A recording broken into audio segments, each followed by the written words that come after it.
Hi, welcome back. I'm Kara McElhone, the Executive Director of the Children's Advocacy Center, and I'm here today with Abbey Tenczar from Chicopee Public Schools and Andrea McCallum from Easthampton Public Schools. Thank you for joining us. Today we're going to talk more about parenting strategies in the summer of 2020. Maybe we could start with, are there some behaviors that you're seeing and parents can expect to see with kids that, you know, are because of the world we're in right now that might be concerning or might come up and talk about what we can do about them? Mm-hmm. So let's first maybe just identify what some of those behaviors might be. Okay, so I can take that. So I think that for a lot of our younger kids and elementary age students, there's maybe more meltdowns, more temper tantrums and things like that because they're frustrated because of all of this change, and they might be feeling anxiety. And we have to remember that sometimes anxiety shows up in behavior.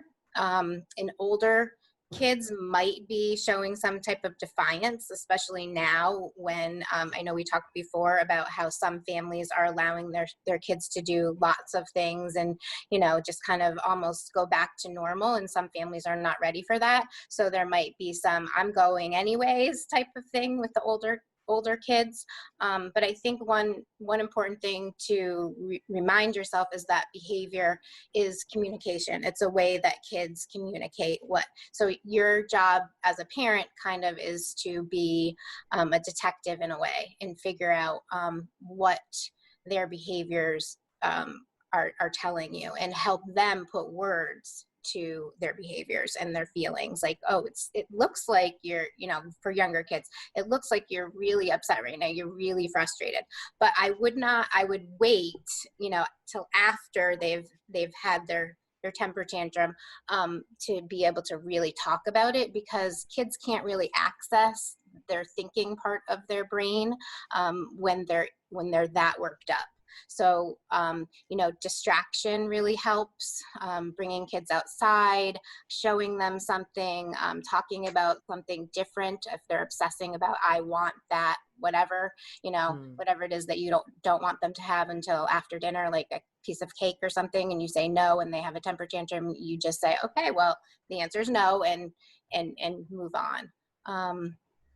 So, and also, you know, in homes right now, and always, but especially now, kids really need to know what your expectations are as parents, so that they know, you know, what they need to do in terms of, like, say you tell them that they need to clean their room. Well, for some kids, you know, that might have ADHD, they don't know how to break that down into steps. So you're going to have to show that to them. And sometimes with younger kids too, one good strategy is to, like, take pictures, you know, to say, okay, this is how you put away your toys. This is what it looks like when we're done. So try to match the picture to your toy area. Or, you know, for older kids, your closet needs to look like this, or your floor needs to look like this, the bed needs to be made. So I've had parents do that with a lot of success for kids that need that extra visual. I think that's an important point, that the routines, even though we're going through this, you know, pandemic, that it's really important to stick to those routines, and the way that you would deal with discipline and consequence just pre-pandemic, that it doesn't go away, even though we're in this state right now. I know a lot of challenges also that families have brought up is the increased use of technology. You know, we were remote learning, and then on top of that, you know, I would suggest that parents educate themselves about social media sites, because kids are on those sites. Now they're spending as much time watching, you know, TikTok as YouTube. Additionally, some parents are thinking their kids are on YouTube Kids, but they may just be on YouTube. A study found that from an educational site that 69% of kids were watching YouTube versus 7% of YouTube Kids. They're seeing Netflix online videos as they're playing more mobile games. Try and educate yourself about Roblox and Minecraft. So that the average number of minutes that kids are on media and electronics, of course, has risen, and we as parents want to try our best to keep up with educating ourselves about that. I know for me, it's really difficult to know exactly what's out there, but I think that's important to share with one another what we might know, and if we aren't able to do that, to at least go on and check a site out to gain more information.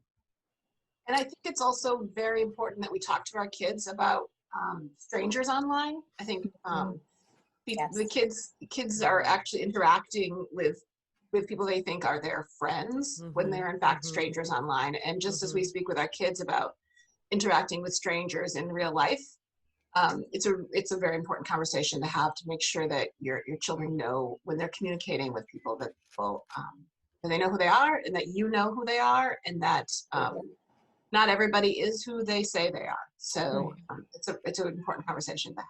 That's so important. Definitely. Really important. I know I talked to a family this past week that was worrying about online bullying. And in fact, it ended up being a misunderstanding between the teens. So that's hard if we're not having face-to-face and contact, and we're just reading messaging on a screen. We don't know the intent behind it. So I think having conversations with your children about what's happening online for them, so that we can be proactive in some of that, is really important. And I think we have a tendency to feel like, we don't, the technology moves so quickly, it's hard to keep up with. But it's really important to know what the platforms your kids are using are for, what the mechanism that they're interacting with people, and educating yourself on, on TikTok and Snapchat and things that are, that are happening and that are relevant in the way your kids are communicating. And sometimes that's through gaming platforms. But to really know what they mean and how they work, so that you can have a conversation and really talk to kids about about their online life, which is right now a really big part of their life. Yes, I just talked to a parent actually who, is really careful about what her daughter is on, but her daughter was getting a lot of these pop-up ads that were taking her to really inappropriate sites. And then it just kind of got through their whole computer. So that was really eye-opening for her, who thought she had parental controls on her computer and things like that, but there was a way that somehow her daughter got into these things, because you need to tell your kids that these pop-up ads are going to come up when you're gaming, like you said, Kara, and things like that, and to not click on them. So another area we were talking about, parenting strategies. There's so much loss that has happened for so many families, loss of really jobs and family members, but also losses like milestones that they can't celebrate. And so what are strategies to help your kids sort of, navigate that and not sort of fall into sort of this really depressed kind of outlook on life? Well, I think that in general, people have done an amazing job around those types of things. Yes, there has been a lot of grief and a lot of loss. Things were not done the way that they typically are. These rites of passage that you mentioned, Kara, like graduation was not done in the typical sort of way. It's not the way that parents imagined it. It's not the way their kids imagined it. But these, our schools have done, I feel like, an amazing job, really thinking outside the box. And I'm sure you all have seen different places where they've had, graduation in a drive-in or something like that, or in a park or in a parking lot, reverse parades, all of these things. So talking to your kids about, it doesn't look the same but it's still pretty awesome in some ways. We're still celebrating you and your accomplishments by doing that. So you said graduations. The one thing that I think is really hard to talk to kids about is if they have lost somebody during this time, either to COVID or to another illness, because things looked really different up until recently in terms of what was able to, some people couldn't have their sort of typical ceremonies, if you will, funerals and things. If, I do work with a family that ended up having to, have a graveside service for a parent with only a few people with masks on, where they weren't able to hug and kiss. And so those types of things are really tough. And I do think that the grief might be somewhat prolonged because there wasn't that, typical sort of closure or support during that time. So I think talking to your kids about that and providing the support that they need, there's, some online grief support groups that they can, participate in and things like that. So. Yeah, that's especially hard, very difficult. I too know of two families that lost parents the last week of school, and how it's so difficult. It's really hard. So one of the ways I think that that we can provide resources to families is through our schools and through our community centers and through this lots of online mental health options. There's crisis clinics. We have a whole list of different kinds of resources that are available.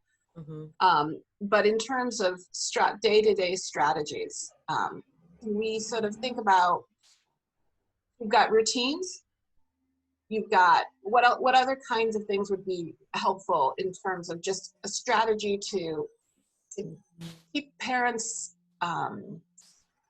sane and calm when they're with their kids 24 hours a day, 7 days a week, for months on end. So what can you do when your child is not the same sweet child that they always are, but is having a rough patch? How do you as a parent tackle that when you have no school to be able to send them off to, no break? Right. Yeah, no camp sometimes, no camps, exactly. Right. Yeah. I think as we talked about prior, was one, caring for yourself first, right? So you can help de-stress your children, trying as best you can about making sure that they are trying to feel safe, as much as you're feeling that. Certainly the pandemic here in Massachusetts, the numbers are decreasing. So how you can reassure your children that they're safe with you here. And like Abby had noted, preparing for a variety of emotional reactions and being able to address those. And I think trying to come up with some fun activities as a relief for families, being outdoors, playing games, bubbles, going outside, running around with your child. Some families have shared with me they're continuing to do what they found worked during the remote learning. Using, for kindergarten, that age group, using the mindfulness videos that teachers had put out there. They're replaying those to still have kids connected in that way. Or there were a few nature scavenger hunts out there, so they're replaying those. So they're going outside and doing those hunts. I think Abby also mentioned some virtual field trips. I think also trying to set up maybe Zoom calls with friends for your kids, because they also need that connection. They're craving that connection. So trying to do that. other activities? Mhm. Well, I think, you mentioned that things that worked in schools, and, in a lot of classrooms, brick and mortar classrooms, a lot of teachers created like calm down areas, whatever they wanted to call them. Some people call them Zen dens, or I can't remember all of the names, but just calm down corners. And I did like what did I do with it? Oh, so, in schools, they had, you can have like a little pencil box with little sensory tools for kids, stress balls, a little wand where they can sort of watch, the glitter and things go down and just relax, putty. So a lot of sensory tools are very helpful to kids. And, people and children are all different in terms of what calms them. Like somebody might touch this and think it's gross and not feel good, and other kids just love it and will spend 20 minutes just pulling the little hairs off of this. So you have to maybe take when you can shop, maybe take your kids or buy some things on Amazon or whatever and have them test out what they might like in terms of what feels good to them, like the sequin pillows and things like that kids like to use, putty, Play-Doh, all those types of things. And there's some fairly easy recipes too for Yes. making Play-Doh and slime that parents can go on and do that with their kids. Kids love that. Absolutely. And you can make your own calm down jar too. So older kids you can use a jar, and you use like, I have a few props. You can use like half glycerin and half warm water and some food coloring. I did this one a little too dark, and then some of these, and you just put it in and they kind of shake it up, just kind of like a snow globe. So younger kids, you want to use like a plastic, container of some sort, like those Voss bottles or something. But the kids love making them. Just make sure that you glue the top really well so it doesn't come off. But they love to do things like that. And you can make them outside this time of year. So you that's can a bonus. Yes, absolutely. Doing the child-centered play one-on-one is really, really important. And I think one more thing I just wanted to add in was families were finding it helpful to make masks for stuffed animals with their kids in preparation for what's happening later in the fall. So that can be kind of a fun activity. That's great. That's great. Thank you both so much. Thank you.